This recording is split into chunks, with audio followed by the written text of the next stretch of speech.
May bahay sa dulo ng kalsada. Sabi nila, walang nakaka-survive doon magdamag. Sige, pumunta na tayo. Parang exciting lang naman. Uy, narinig niyo yun? Wala, baka hangin lang. Hindi ko to gusto. Balik na tayo.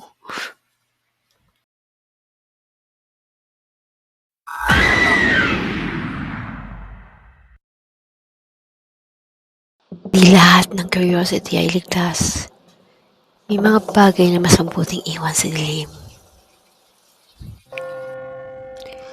Ang tahanan sa dulo ng kalsada. Huwag mong subukan.